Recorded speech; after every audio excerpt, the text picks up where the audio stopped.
we actually introduce you. Yeah, So we just have a presentation. Some household chores. Okay, some household chores. Okay. All right, tell me You where we're operate on. from there. Okay. Go. You're on. All right, we're live. Welcome tonight to Let's Talk About Ice here on the Gold Coast headquarters, and we are on the red couch again at 7 p.m. Queensland time. Just wanted to promote the cup. Apparently there was lots of good feedback on the cup, guys. You can purchase your cup on our shop, yeah, www.australianantiicecampaign.org.au, and all the proceeds from everything in our shop actually go back towards helping us educate more youth on the dangers of ice and other drugs, yeah. So you can purchase your cup, and your Not Evil Most little logo there. You got that on camera? And today we have Brad behind the camera, so he's doing some little awesome tricks. We'd love to give a big shout out and kisses to Brad because he did such an awesome job on his interview last week. We had amazing feedback. So before we actually get started and I introduce this amazing gentleman sitting next to me, I just need to do a little, what do you call it, Leanne? House chores. She called it house chores. Wow. No. Okay, I need to do a live stream shout out regarding our Give Now Tuesday, or Giving Tuesday. Thank you so much to all who participated in it. It really does make a difference. We are an unfunded charity, and we do the work that we do by the support that you offer and the help of the community to enable us to do that. Yep. So we want to do a big shout out to the people who participated and really made a difference to help us do that. So Brent Boardman from Eagle Trailers. Brent, thank you. Thank you so much for your generous donation of $640. Wow. That's amazing, and we'll be able to, to do a lot with that money. And we do help families daily, and we help people that are in addiction create pathways into recovery. But also we do education in schools, so to prevent people from falling into the entrapment of ice addiction. Yeah. So thank you to Naomi P for her $200 donation. Thank you so much, Naomi. Mark K, $140. Man, thank you so much, Mark. Like Mark, awesome name. And Nolene B, $70 donation. Nolene, bless you. Thank you so much for your help. Robert T, $50. Thank you, Robert, for your help. Every $10, guys, helps us educate one youth against the dangers of ice. So all this that we're collecting is to help us do that. Thank you to Sissy, that's my mum, who donated $50 as well. Wow. And Mary W, $10. That's helped us educate one child there. So that really does change lives every day. Every dollar matters. Every life matters. Yeah. So thank you so much for your generous heart and understanding what we're doing and helping us change lives. So we're really, really grateful for that. If you need a tax deductible receipt and you haven't received one, please get in touch with us at head office, and you can do that on 5665-6063, and that's 07, of course, because that's Queensland number. That's our head office, and you can ask for a receipt, and we can email that out to you. Just wanted to touch briefly on some work in Adelaide that we did. We went into Blackfriars School. I was in Adelaide on Monday. We did an interview with ABC, and we did some education there for 100 year 11 students, and it was amazing. It was a boys' school. It was so good, and these students really understood about the long-term and short and long-term consequences associated with ice. Right. And they were able to really engage in a conversation and really see firsthand from some of our presenters the actual side effects left over from ice use, and to really enable them to make better choices for themselves. They're worth it, and if we can't get out there and warn them about that entrapment, who will? So it's amazing work that they're doing out there in Adelaide. And I want you to if you're in Surfers, I want you to head out on the streets. We have our ARC team, Brad and Leanne, will be on the road, and they will be doing interviews live in Surfers streets. Now they will be interviewing people from 4 p.m. onwards, and they will be interviewing about ice in our community. So they'll be hitting schoolies, and that's going to be awesome. So if you're in Surfers, please come down and look for the t-shirts. They're not even one's t-shirts with the circle. The guys will be wearing their t-shirts. They will have a camera in hand and a microphone. And please, if you want to share, it will help us as well to educate our community about the dangers of ice. So please look out for them. And oh, yeah, not this T-shirt, the Don't Mess with Meth, but the ARC T-shirt you're looking out for. You can purchase these T-shirts also on our shop, so www.australianantiicecampaign.org.au. You know what else you can purchase on our shop? Marked by Mercy, and I'm not going to give you too much information because Mark is actually going to share some of his journey tonight, and he's written a book, and you really want to get a hold of this because it's got the real detail about his journey and about addiction and the entrapment that ice can actually take you into. So Mark, welcome to the show. Thank you. Thank you so much for joining us. And Good to see you. Good to be here. Yeah, it's really good to have you here, and good to see you too, like always. But I have heard about this book. We have had it on our shop, but this is a new revised copy. So it says from a life of drugs and crime to a life transformed by God. Yep. What an appropriate title, Marked by Mercy. 100%. That's amazing, and I've heard such amazing. There's some people in here that I've really admire and that have been your mentors, and I'm so looking forward to reading the new revised copy of this book because I know some of your story, but I don't know all the details of what happened, and you share it raw. You share. Oh yeah, it's definitely, it's real, it's raw, it's messy. I don't hold back. And it's got, stuff in there about my family and how they're turning their life around, and some quite extreme cases. Wow. Yeah, so it's good. It is amazing, and like I said, I know a little bit about Mark's journey, but he's here tonight, so we're going to share some of that journey with you, if that's okay with Mark. And I'll bring this back up and remind you where you can buy this book, yeah? And if you know somebody that's, going through a hard time or have family members that might be entrapped in addiction, this may be a perfect Christmas gift, yeah? That you can share with them, and they can actually... it's on the screen. Yep. I don't have to hold it up. We've got new technology. There you go. You might be able to, purchase that for Christmas and gift it to them so that they can, get a bit more revelation on not just the journey, but your journey into recovery as well, Mark. Is that right? Oh yeah, I mean, into recovery for 1 year and 3 weeks straight. Wow. And in the recovery circle, and worked in rehabilitation about 5 years all up. Wow. So let's go back though, before we go, to that area. And I know you've been in recovery for about 7 years. Yeah. Yep. Over 7 years now. Yeah. Over 7 years. Wow, that's a great achievement. And I know you've done some amazing things in that time. But let's go back. I want to know a little bit about Mark when he kind of started dabbling in drugs. What did that look like? And what was your thought process? Well, I think initially, you want to fit in with your peers, but I had it like my family were alcoholics. So I had dealers, criminals, the marginalised, the broken, just all kinds of people rocking up to the parties, which was predominantly at my nana's house or my auntie's house, pubs, clubs, bars, rivers, parks.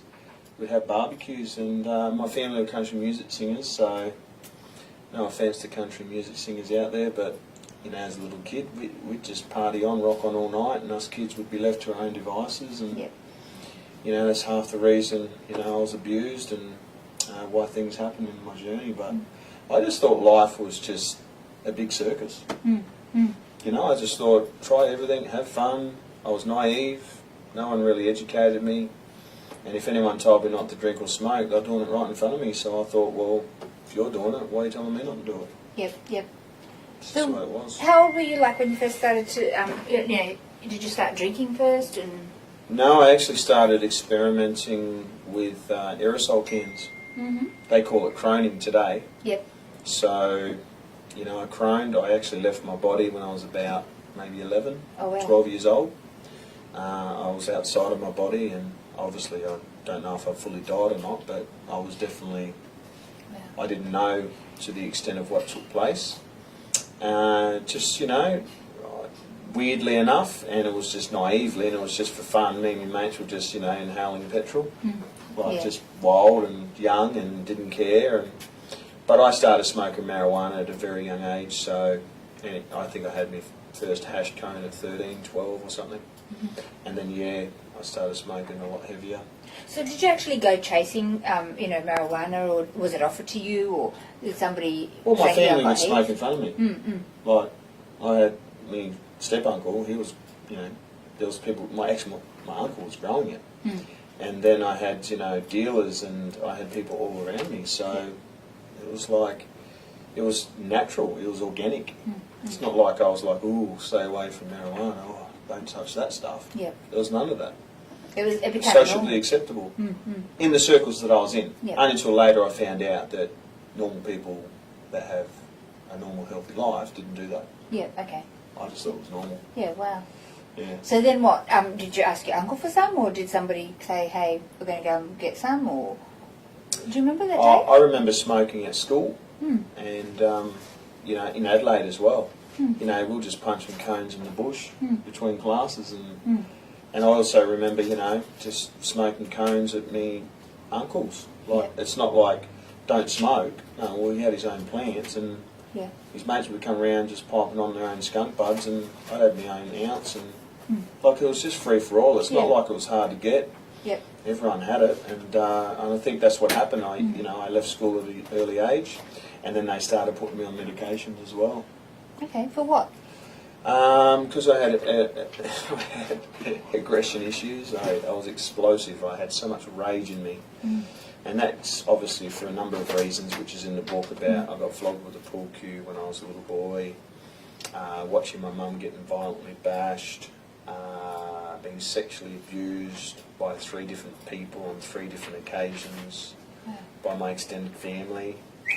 I just started getting really upset and really angry, and a lot of emotional turmoil was there that I couldn't address, and I didn't know how to cope, I didn't know how to get through it, so I just smoked more, and I left school. They put me on antipsychotic medications, so they tried me on antidepressants as well, and then they put me on Mellaril and Largactil, and I'd start ODing, I'd start taking handfuls of tablets, and then I'd put me on flifenamixol injections, hyperperidol injections, Modicate injections, Valium injections. Oh my goodness. I started self-mutilating and hacking my arms on fences, and I mean, they blocked the whole street off because I threatened to kill my mum over $25. Wow. I was out the front with a knife. Wow.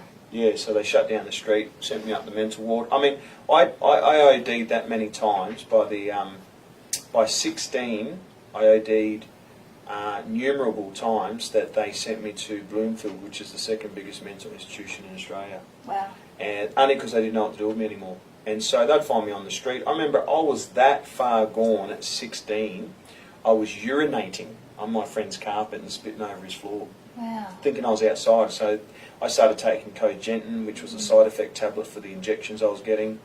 And that didn't help either, that I was mixing speed and shooting trips and speed together at the time as well.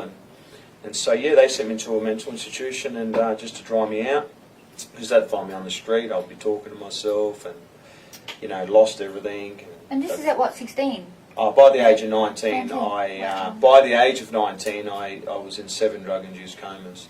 The worst day my mum said that she's ever seen is they tied me down like a wild animal. Porters couldn't hold me down, coppers couldn't hold me down. I was delirious, so they put me into a drug-induced coma. And then they said if he was to come back from this, he's going to be a permanent vegetable. Wow. Like there's no hope, there's nothing left. Because I was taking 50 to 100 Valium in one swallow. Wow. People say, oh, that's ridiculous. No, it's true. I'd go and get my own Valiums, I'd go and get my own Trimazepams, I'd go and get my own Diazepams, which is the generic brand for Valiums, and I'd be eating them like lollies. I had my own canister and own packets. And then my mate in Adelaide, he ripped off a chemist and he's got boxes of Rohypnols, and I was selling them $5 a pop. People rocking up through the door, through the window, and I was eating them like lollies as well. And it was just anything and everything I could take, I took it. Mark, I've got to ask a question right now because if I'm thinking it, people out there are going to be thinking it. Yeah. What was your thought process behind that? My thought process was, I hate how I feel. Yeah. I hate my life. Yeah. And I just felt entrapped. I didn't know how to get out of it. Yeah. And I'll give you an example. My mum one day said she loved me, so I went and sharpened a knife, big bowed knife like this, for 2 minutes straight, and put my arm as hard as I could, as fast as I could, down on my other arm and nearly sliced halfway through my arm with a knife because of the internal pain. Yeah. You know, it was so excruciating. And I think it's because I suppressed it. I denied feelings. I pushed it down. I didn't know how to deal with it. So I just tried to medicate myself with it. Yeah. And they just tried me in everything. So did you think at any point, you know, that this could kill you? But what you Oh, didn't no, care? I did want to die. You did want to. Yeah, there was no if this is going to kill me. I remember going to the kitchen sink and taking handfuls and swallowing. All I remember is waking up in the hospital. Wow. And it's not like, oh, well, I don't want to do this again. No, I just go and punch more bongs, take more tablets. I was oblivion. I was just gone. Didn't care. Mum said it's like I had my eyes were just glazed over. Wow. I just wanted to die. So how long did this go on for, Mark? Didn't anybody like reach out and say, Mark, Yeah. you know, you need some help, man. Like, you're worth more than that. Like, what Yeah, was going well, on I had around drug and alcohol counsellors. I had psychiatrists. I had psychologists, I think. I had drug and alcohol workers, as I said. And I just had all different kinds of people around me. But I just felt like you don't have an answer.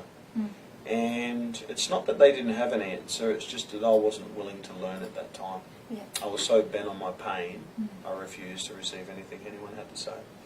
Wow. Yeah, so, and that's where my step-uncle too, he was one of the main dealers in town, and he was dealing meth, I believe, at that time, you know, crystal meth and rock, and that's when I got addicted to the uppers. Yep. Yeah, and I started eating lots of acid and just booting up the gas and, as I said, rock and all that sort of stuff, so, and that's when things started to sort of escalate, and I'd be running around through the night. Didn't have many friends because I remember one of my mates, you know, he back-answered me on the street. I was high as a kite, and I put a knife up to his throat on the street, right? Yeah. This is why cars are driving past. Yeah. And this is what you do on ice. That's Yeah. what happens. You know, it's not... I didn't even think I was outside. Yeah. I was just that zoned out and that high that, he back-answered me on the street, and so I put the knife up to his throat, and I said, you ever talk to me like that again, I'll slice your throat open. And you probably would have.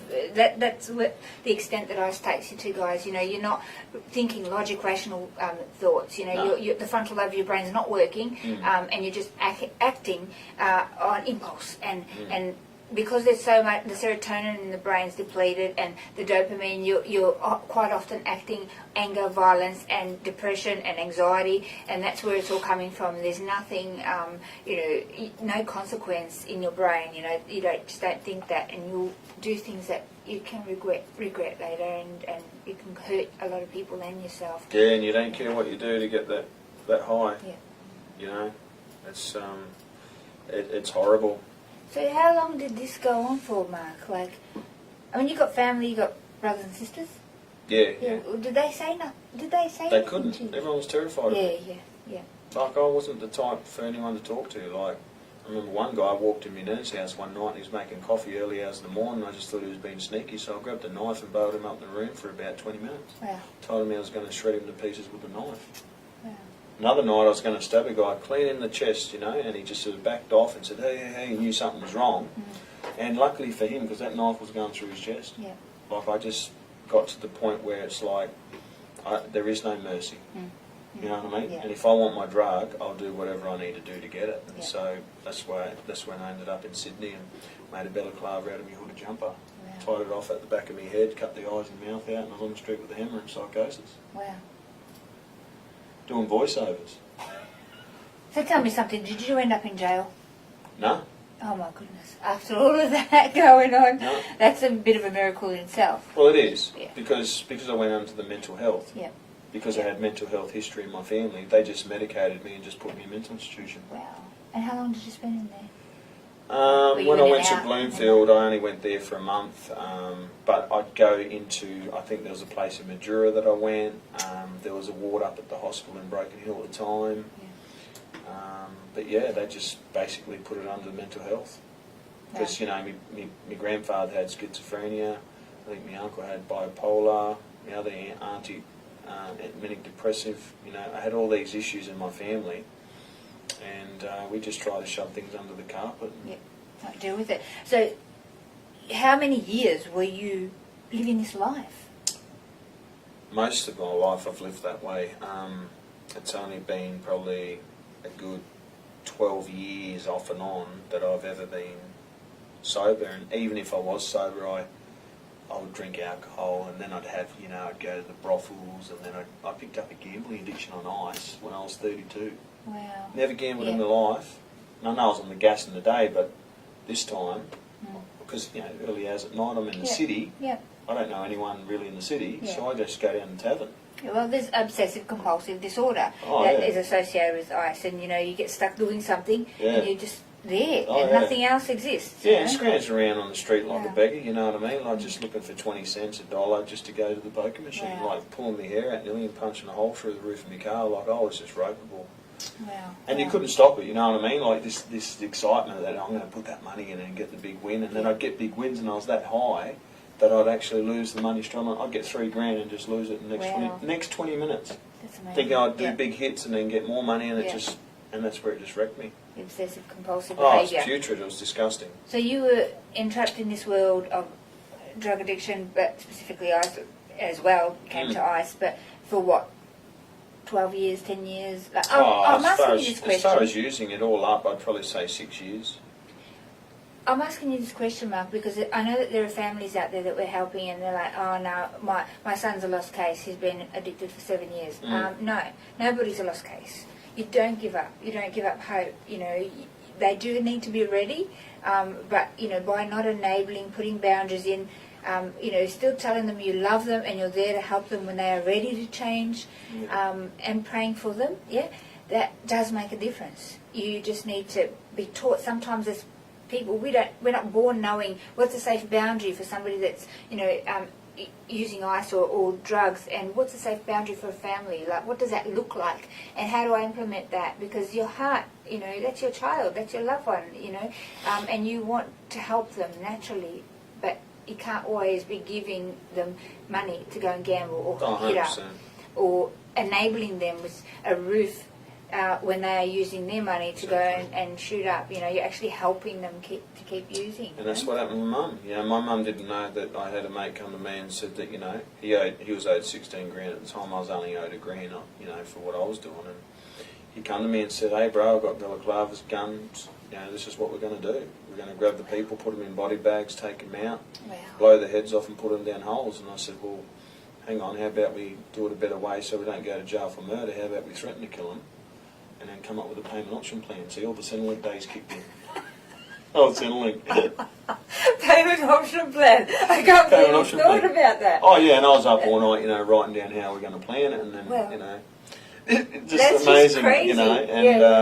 And actually before I went into rehabilitation, me and my mate, he was dealing at the time, we were conspiring to actually take a guy that was a cook. We were going to take him hostage so that he could cook for us. And this is all happening up until the day that I went home one day out of the blue, and my mum, with this love in her heart, she dropped to her knees. She's never dropped to her knees. She's never humbled herself like that ever. And she said, son, I love you. Will you please change your life?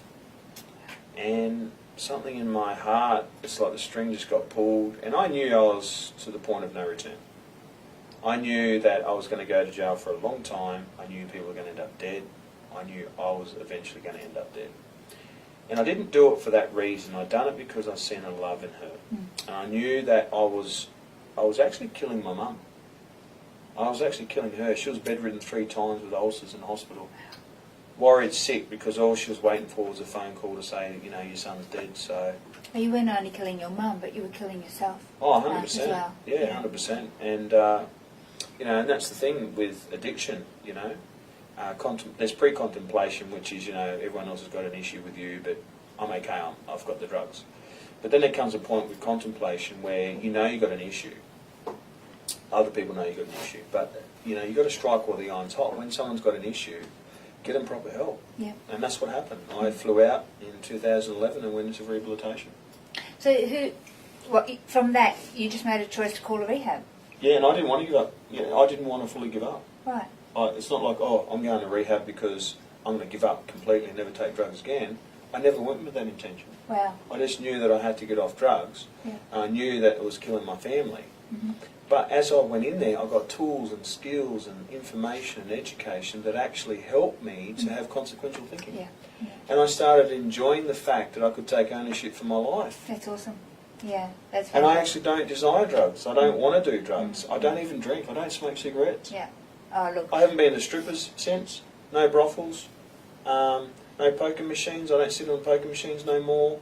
No sex. You know what I'm saying? Like, I've turned around, and it's not like I'm trying to stop doing these things. No. In the initial beginning, I thought I could never change again. First 6 months of coming off ice was the hardest of all the times when I tried to give up addiction. Yeah, yeah. Because I just felt flat, I felt bored, I felt like life was not worth living. I thought, I don't even have many reasons to even want to give up drugs anymore. Yeah. But after 6 months, I got a breakthrough. Yeah. And after 6 months, I continued on, and then it ended up 1 year, and then it got better, and then 2 years with all the recovery tools, it got better again. And then I actually rang up a mentor of mine, and I said, what's wrong with me? Yeah. I said, after 2 years, I said, why do I still have cravings? Yeah. Why do I still get triggers? Why do I still feel overwhelmed at times? He goes, that's normal. Yeah. It's normal, and Yeah. you know the reason why you're not feeling in the first 6 months, it can take actually up to 18 months before you actually, your brain is actually balanced again from the chemical depletion in the brain through ice. But because of the dopamine, the transporters and receptors, they stop working, and it's Big no longer damage. producing dopamine. And so dopamine is a chemical in the brain that actually makes you feel happy, feel good. When something awesome happens, you're like the brain floods with dopamine. You go and you get this euphoric feeling. Oh, that was awesome! I really enjoyed that. That was great. But because of the ice damage and there's no dopamine being produced, you don't feel, and so everything's flat, and you still get depression, and you still get suicide visits, and you still get loneliness and confusion, and you're still trying to work it all out. So it is difficult, and that's why at AAIC here we encourage you to, if you're in early stages of recovery, we encourage you to give us a call, and we can appoint a buddy to you, a support person that can help you through the early stages. Because I don't know about you, Mark, but I didn't go into rehab. I did community rehab, which was like seeing a drug and alcohol counsellor. I had a buddy. The fact is you got help. And I went to church, whether, you're going to NA, AA, or a church, but a group of people that can love you unconditionally and love you back to life without judgment, that's really, really important to have, and to have people around you who understand where you've been and what you're going through, and that we've been through that as well. And we can help support you, as a buddy, as a friend, somebody that, 100%. And I think what needs to be said as well, I put 90% of my success down to the fact that as much as I love and am familiar with my old friends, and we get along and we knew each other and we still love each other, but the fact is they're unhealthy to be around if they're in addiction. Yeah. And I find, I've worked in rehabilitation, and I find the first thing that's going to get you out the door and go back to the old life is because people do not cut ties with old relationships. Yeah. True friends will say, don't ever bring that up with me again, you get your life sorted out. Even if they're in addiction, true friends will say, no, bro, you said you're going to get off drugs, don't even talk to me about it. Yeah. Separate from people that are in addiction, because I'm telling you, until you can get proper help, don't go back into those zones and help other people until you get the proper help first. Yeah. I see so many people, and it disappoints me, because I pre-warn them. I say, hey, I know it's tough. I know it's hard to transition into a new community and new relationships, and we know it's familiar. I'm used to being around crims. Well, aren't we all? Yeah, that's right. Like look at me, man. Like I walk in the church and people look at me like I just walked over their grave. Yeah. Oh, who's this guy? You know what I mean? But I love people and I care about people, and you know what? I've learned to get over my insecurities and not put my worth and value in other people's hands anyway. That's right. As long as you get your worth and value back, what's it matter what they think? That's right. I'm not going to go back to my old relationships and compromise character because I'm afraid of facing my fears. Yeah. fear of man, mate. It needs to be drop kicked out the door. I think too, you're at risk. Like if you go back into that, huge. The circle of friends that you were visiting Huge. or hanging out with, it's a matter of time. Yep. You're going to cave. Something's Yep. going to happen in your life. You're going to be emotional. You're going to go, give me a pipe, 100%. give me a hit, Yep. and just once. Yep. And our message is not even once, guys. I'm just giving a plug to our message here, but that's how it happens, and it's very, very quick and very, very easy. Yep. Too many people relapse because they don't make the full transition to change. Yeah. So you've got to change your phone, get rid of that phone, get rid of your contacts, Yep. get yourself on a tripod system of support. See your AOD counsellor, once a 100%. week or once a month or whatever Yep. they work with you to do, and have your support people, have people around you that have managed to come out of addiction, and circle yourself with new friends, new people. People that there are so many people out there. I know, that my church, for instance, and the Transformation Church, and there's many different areas that you can come in, and people that have been through these 100%. journeys in life, and they Yep. will be there to support you, and there'll be a new circle of friends, and the bikers will go riding, and there's outreach that AAIC do as well. You can come and join our team, and have things to do and meet new people. 100%. You've just got to make that change, and because you're worth it. Living a life of self-destruction is causing you pain, your friends and your family pain, and I've seen too many people lose children, to child safety, and they're losing families, and it's so sad, Mark. Yeah, and you've got to side up against yourself with the truth. Yeah. You've got to tell yourself the truth. And I'll tell you where I find a lot of people get snared is they consciously lie to themselves, saying it's okay, I can go around my friend's house, if they offer me, I don't want it, it's not what I want anymore. But subconsciously, where you have your feelings and your little urges and your cravings, all that underlying stuff in the basement. See, I'm more interested in what's going on down here, not how I justify it. So what I do is I actually be honest with myself. And a lot of people are in denial. Don't even know they're lying to themselves. And that's what they call a thought decision. I'm going to go and catch up with my mate consciously. I'm going to go and catch up with my mate. I'm just going to go and say hello. He may have drugs there, but subconsciously you're like, I wonder if he's going to offer me some. Or subconsciously you feel the temptation to want to take it, even though consciously you're trying to talk your way out of it. And that is the hardest way to do recovery. The best thing to do, and the best thing I done, was get honest with myself. And I tell you what I never done in the life of addiction. I never reached out to get help. Wow. I rang my mum when I was struggling, and she tried to get all positive, and it's okay, son, you're doing a great job. And I said, Mum, can you be quiet? I'm actually sharing with you that I'm struggling. I said, what's going on for you? And she goes, to be honest with you, son, she goes, I'm absolutely terrified that you'd go back to addiction. I said, Mum, which part of you thinks that it's not normal for a family to open up and share? I said, when have I ever shared with you that I'm struggling? And she said, you never have. I said, right, this is what family does. So now I can talk to my mum if I'm struggling. That's awesome. And she's actually okay. She sees it as a safe thing, not let's just chuck it under the carpet, let's try and make it, it's going to disappear, and you're doing such a great job. No, we don't need pseudo relationships. That's why we feel walls with people.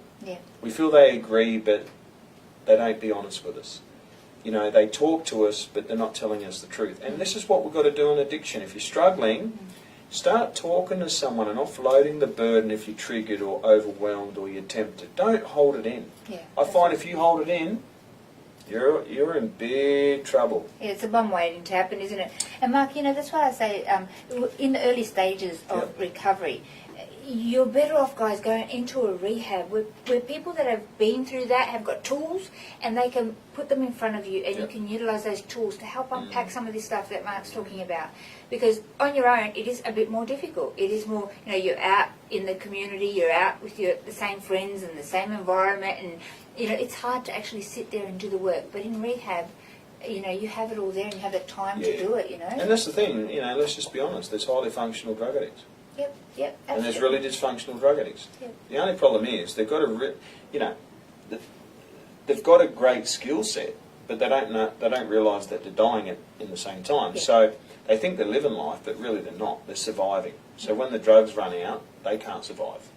And so that's the thing when it comes to skill set. I would say education is the greatest key to actually give your thoughts space to think outside of how you feel, and it gives you a strategy and a thought process where you can actually think of ways that you can get help instead of thinking of ways to satisfy a feeling. That's great. I got addicted to a high. The hardest thing for me was being so high on ice that I struggled doing life normal again. And I think that's people with ice, that's their biggest struggle. Yeah, yeah. They cannot sit with being normal. Yeah. Because they've been so high, they get twice as low. Yeah. Because it's had such a euphoric feeling, they don't think normal is normal anymore. Yeah. But it's not true. It's just because, look, how's this? Your brain is a sea of chemicals, right? Yeah. Dopamine gets caught in the synapses, right, which is meant to flow, the dopamine, to give you pleasure, right? Mm. But when you take ice, it blocks the receptors, and that's why you get really high. But what it does, it chews up your dopamine, and then it tricks the brain and tells itself, I don't need to produce the dopamine no more. That's it. The ice has sufficiently supplied what I'm actually meant to be producing, and that's why you feel paranoid, that's why you feel on edge, that's why you start hallucinating, that's why you feel depressed, that's why you feel so heavy, because you're not realising you're doing damage to your actual brain. And so let me say like this, you have to go through pain if you want healing. Yeah. You have to be sick to get well. Yeah, yeah. We just think once we come off it, oh, well, I'm going to be okay. No, it's not true. Be prepared for war. Be prepared to go through really down days. Be prepared to feel like you want to give up nearly every day. But get educated, and you'll find the skill set and the way to think outside of it. And I'm telling you, get connected in the community. Yeah. Man, it's been over 7 years. Yeah, that's awesome. And I don't desire ice at all. That's amazing, awesome information that you're sharing here, because you're going in deep, and I'm so grateful for that, because if we're talking to you and you are that person, and I know a lot of people that are in addiction, family members have sent you this clip because they want you to hear truth from somebody that's been through it. And you know what? You are worth having a life worth living. You are worth having a life more than Ice World, yeah? Oh, 100%. And the troubles and the destruction and the hell that brings to you, not only physically, emotionally, spiritually, and we are here to help you. Like, just, reach out, send us a message on Facebook, go onto our website or call our office, say, look, I need help, I want to get off this stuff, I want a life. And, we'll appoint you to a buddy and somebody that can walk with you in the early stages, and we really want to help you because somebody helped us. Yeah. So if we're talking to you, please stop contemplating. Just do it. Yeah. Just do it. Like Nike says, you won't regret it. I haven't heard anybody that's come out of addiction, of ice addiction, Mark. I haven't heard anybody come out the other side, go through rehab, get their life back, and then they go, oh, I'm really sorry that I did that. I'm really sorry I left. I left the Ice World. I'm really sorry that I stopped using. I don't know anybody that says it. Well, it's interesting you say that because, I've sat in therapeutic groups. I used to run groups with people's behaviours, their underlying living issues, their problems, their hang-ups, okay, the insecurities, how they cope and survive, defence mechanisms, and all this stuff going on. And I can tell you right now, there's not one person that said, I wish, I kept taking drugs. I wish I kept taking. I've seen them in tears, I've seen them broken, I've seen them grieving, I've seen the loss, I've seen people take their life over this stuff. This is not a game. And so the sooner you realise that ice is going to destroy you and your family, I think it's rational recovery. There's a question you ask yourself. This is the only question you need to ask yourself. Is your life better off or worse as a result of taking ice? Yeah, that's right. It's a weighing up question. Is it better or is it worse? And I've had people in rehab say, "Oh, it's all good. I can't live my life, and I can't do this." And I'm like, you can't live your life until you learn that restraint is actually healthy. Boundaries are healthy. Yep. Relationships are healthy, and so get rid of your dysfunction by dealing with it. That's right. You got to walk through it and learn how to deal with your life, as opposed to trying to mask it. The emotion and things that are going on. But it's difficult at first, and we understand that. It's excruciating. Yeah, we do understand that because we've been there, Mark. But it's worth it. Yeah. I mean, I've got an amazing life, and I know your walk, and now it's like, I highly respect this guy and all the work that he does in the community, and the books that he's writing to help, to help people out there. And we've been through that, and you can learn so much from following people that have come out of that place. So, please take a leaf out of this book on what Mark's saying. Please listen, because you're worth it. You're worth recovery, man. Yeah. So tell us a little bit about, a little bit more detail about your book, Mark. Where can people get that? And I think it was up on the screen. It's www.markcjohnston.com. Awesome.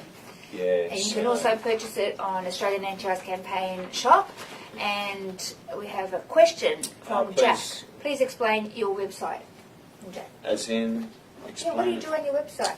Well, I've got my story on the website. It's on a YouTube video. Like and share because you care. And my website is for the whole purpose of, I've got Facebook Renovate, where I put a lot of recovery on Facebook. Also, it's just an avenue that I can sell my books on. If people want to purchase the book, I can send them a book out. And to be honest with you, it's just to build a bit of a community where they feel like, hey, someone's actually, like yourself, cutting edge. Like, I'm there to stir you up. I'm there to get you off your backside and stop making excuses and stop being a victim all your life. And that he does, guys. So, if you want to follow Mark on Facebook, we can put up that Facebook on there, can we? Yep, awesome. Yeah. Please follow him. He has some amazing videos that he shares. I follow Mark, and honestly, he really does stir me up and really makes me think and go in deep and look at, self, and it's helped so much. And I tell you why I want to write even more stuff. Like, I'm going to write a book about suicide. I'm going to write a book about addiction. Yeah. Wow. Because I am so passionate. Because when you're being set free from this stuff, because that's the thing, people go through it and think, I don't know if I can ever be set free, and they give up right before the breakthrough. Well, I'm not here to get you just struggling and getting by. My heart is to give you a license to live. You don't live a life of obligation, you live a life of ownership. You've resolved, you've determined that you want to get on a straight and narrow path. And I can tell you right now, it's cost me blood, sweat and tears, but freedom is not free. Get that into your head. Freedom is not free. Wow. I devote my life. I tell you right now, what do I do behind the scenes? Well, I'm a bookworm. Quite interesting because I hated reading books. Wow. I was an uneducated guy. What excuses you got? That's I dropped on my head as a kid. I used to joke all the time. I was born on the left side of the bed. The only things I'd read were porn mags. I didn't sit there, I'd just watch pornos and porn mags, mate. I didn't care about, reading. I hated school. But when I realised that, I was a smart guy, but I just thought I was dumb. If you keep believing you're dumb, you're never going to get beyond this. I think start breaking limits. Bust through the restrictions. I'm writing books now, courses. I'm flipping going all out. You are, I know. And some you're smart kids out there right now. Yeah, absolutely. And there's no limitation. Like this here, my family have shared. You reckon you can't get breakthroughs? My auntie seen her best friend get shot in front of her, shot the mum in front of her, pointed the gun at her, and then realised the siren or something was going off the background, turned the gun on himself, blew himself away in front of her. My auntie shared about her story, and it's not a big in-depth story, but the point is my auntie today was so traumatised she couldn't read, but now she's reading. She's out there, living life. My other auntie, he was struggling with ice, and she wanted to work out the relationship, and he couldn't handle it so much, he went and hung himself. Wow. This is only recently. Another one of my aunties, went and gassed himself. So this is my family. Mate, my nana was dealing drugs only 7 years ago. Wow. I was sitting there punching cones with my nana. Wow. Don't tell me you can't change. Don't tell me that you cannot see your family change. I'm telling you you can change. Amen. Sorry for being so bold, but the truth is, come on. That's awesome. You can do it. That's so true. If we can do it, you can do it. And it's, we're all made the same. Pinch you, it hurts the same as it hurts me. But you know what? It's about the support, the people around you that you have supporting you. Like I said, follow this guy on Facebook, and you're going to see some videos that are going to help you. Contact us. We'll appoint you a buddy, and we want to walk this out with you, and you're not going to regret it, I promise you. And I think that's the key, biggest key. Pain is normal. That's right. And if you think you're the only one that feels pain, stop lying to yourself. When we're going to school... I felt pain today. Oh, I always feel pain. I got pain in my ear right now because I pulled my earring. But we went into schools, and when we go into schools, we talk to the kids. You know, you might want to mask your problems with some ice or drugs. And if you think that the Band-Aid's going to fix your problems, you got another thing coming.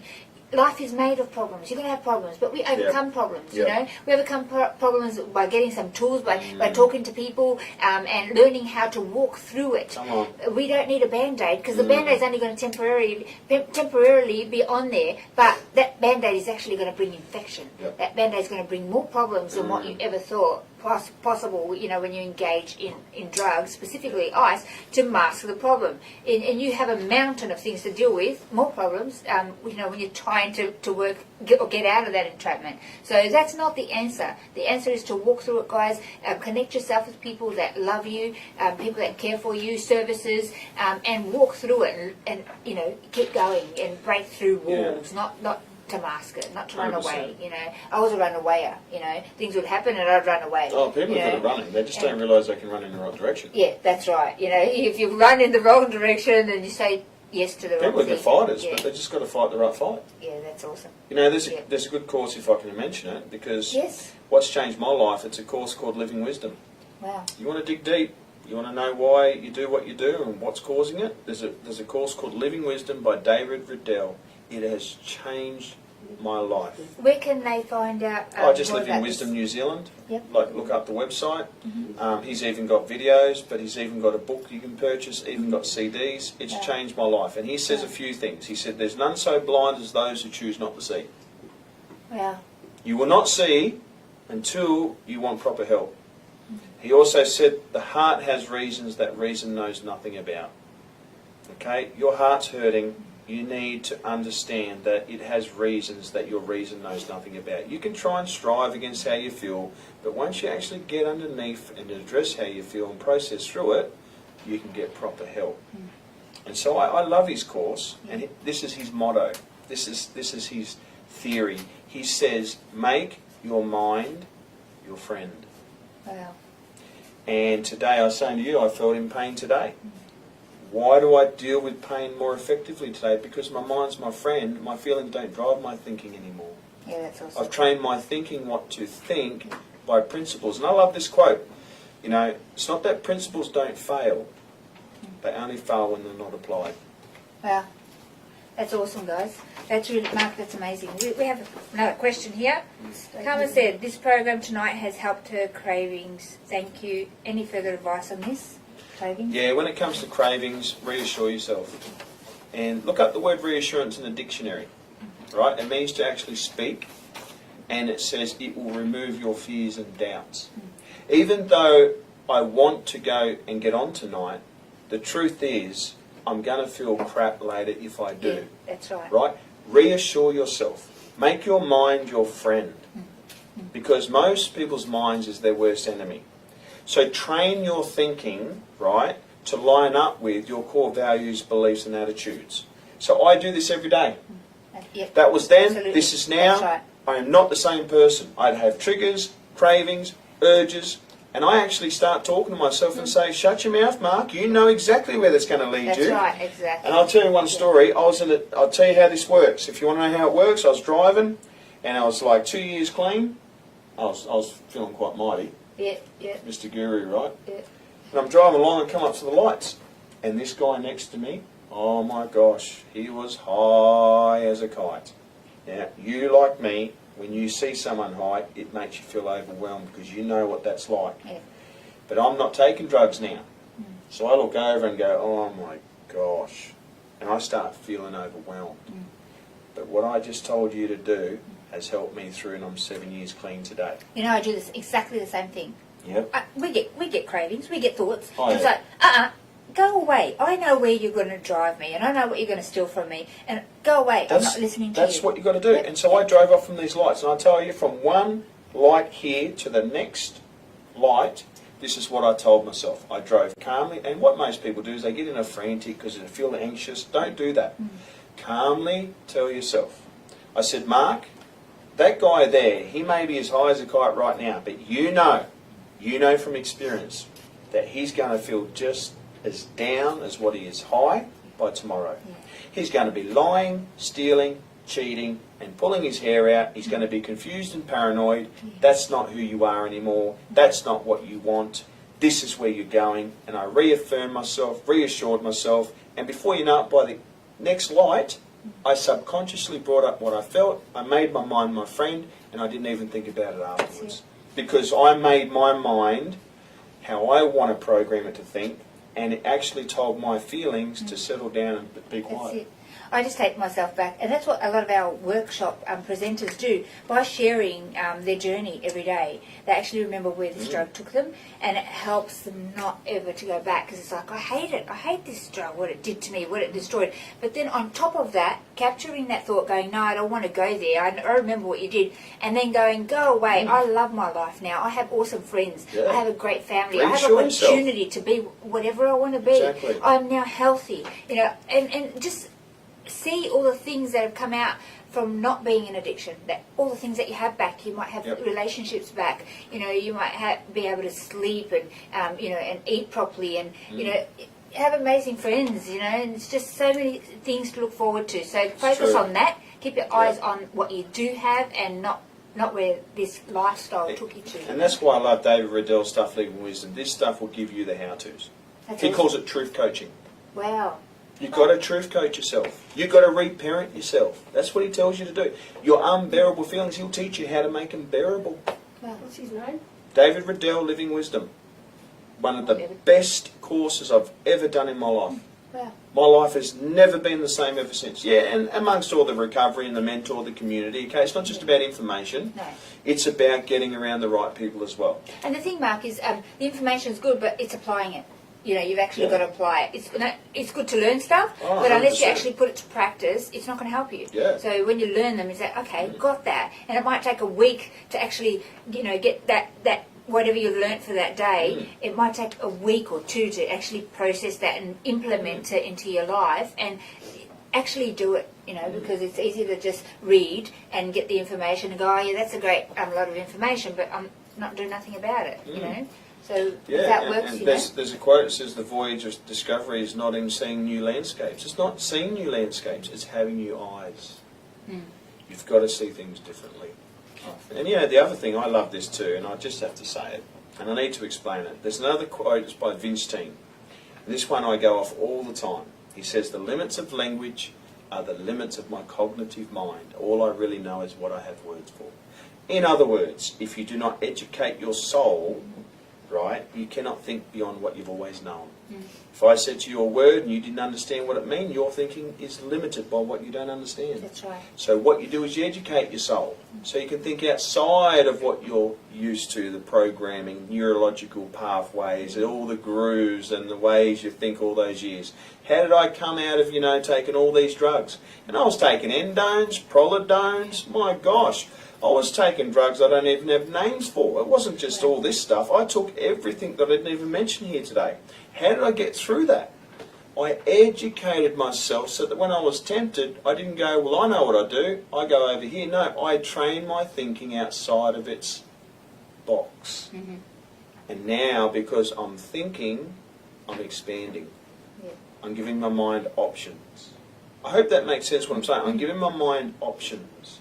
And you know what it's like to feel like you're stupid all your life, and you feel like, man, you're a flippin', you know, you're actually quite smart and educated. You know what I mean? Come on, man. People out there robbing and conniving and stealing and lying and dealing and wheeling, they're actually really smart. They are, I know.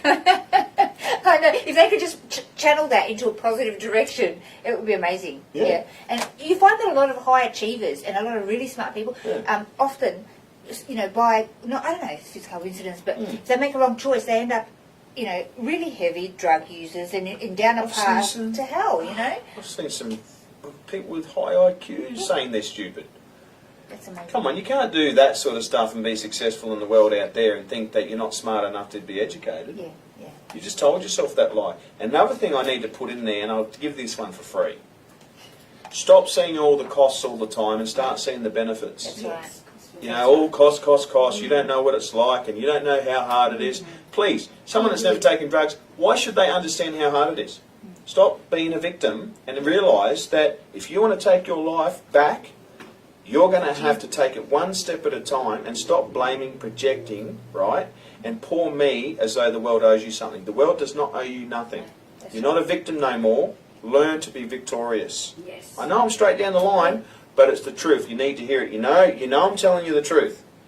The day that you stop blaming people is the day you get set free. That's great, Mark. I often say, this is not a dress rehearsal, guys. You only get one shot at life, and this is it. And you can make or break it. You've got every opportunity to change that and turn that around. I don't care who you are. I don't care how long you've been entrapped in addiction. I don't care how bad your life was before. You can change it today, and you can turn it around and have a life worth living. Have the life you dreamed of and the life that you deserve. Other people are doing it. Why not you? And we're here to help you guys. So again, I'm going to give you that number. Our number here at head office is 0756656063. We operate out of Victoria, out of Adelaide, out of Cairns and the Gold Coast. We also have people in Sydney and WA. So if you are struggling with addiction and you are ready to change, please connect with us because we want to help you. And I'm going to speak to the families out there. The best thing that you guys can do out there, if you're helping somebody that is in addiction and you're wanting some tools, please connect with our family support because we are here to help you with the boundaries. We're here to help you with some tools to be able to help your loved one and stop enabling them. Stop giving them money. Stop enabling action. How do they enable them? Well, they come. Oh, my daughter's outside. She's starving. She can't pay her rent. Yep. I'm gonna pay it for her. I'm gonna take her in and see because They they rescue keep them. doing it. They rescue them, that's right. and that's what what rescuing is. David Riddell again. It's narcissistic love. Wow. Do not let your guilt enable your son or daughter's addiction. They Right? have to hurt. They have to. have to get to the end of themselves. They pay the consequence. Don't clean up the mess all and the time. Price for what they are You're doing. You want to rescuing live that your own life? guilt. That's it. And you know what that says? More about you than what it does about your son's or daughter's addiction. Yeah. And Sorry. addiction is generally a family issue. Sorry. We have no good. It's true. I just had to It's say so that. true. Yeah, absolutely. Narcissistic love. So here's some truth tonight on the couch on Let's Talk About Ice. I hope that you got a lot out of this. Guys, please don't forget, you can follow Mark on his Facebook and he shares regularly and you'll be able to follow his videos on his live streams and stuff, which is really awesome. And you can purchase his book on AARC's AustralianAntiIceCampaign.org.au and you can learn more about Mark's story and journey and also help with the funds from that, it comes to AARC to help educate youth on the dangers of 100%. ice. So we're really, really excited to have. I love talking to you, Mark. You are such an inspiration to me, and I know you've been a couple more years cleaner than me. But I often we're not having a competition, but we are. By the way, recovery. Get this, and you need to know this: recovery is not abstinence. Yeah, that's right. Just because you give up drugs does not mean you're doing recovery. Yeah, that's good. I need to say that. Sorry, that's good. That's Sorry to good. interrupt. He never likes to take compliments, but I often follow his Compliment. Facebook and follow a lot of his teachings because it really is an inspiration. But it really helps to to dig deeper into areas that I may not have gone into. And we're always growing, we're always learning, and it's good to have those tools there. And I really am grateful that you're here tonight and you've shared truth from a place of love to people out there. Down the barrel, before we go, one word to describe ice. Putrid. Awesome, putrid. Absolutely putrid. Soul destroying. One word, Mark. Oh, We go, how soul destroy, we hear that, it is. That's the only word for it. Really It's putrid. It is putrid. And you don't want to be there and, if you are in that space, we want to help you out, hey? So reach out to us and I'm going to teach you our not even once. That's the way. Guys, not even once. Good night, Gold Coast. Good night, Australia. Good night. Speak to you Come on, soon. go for it. Woo!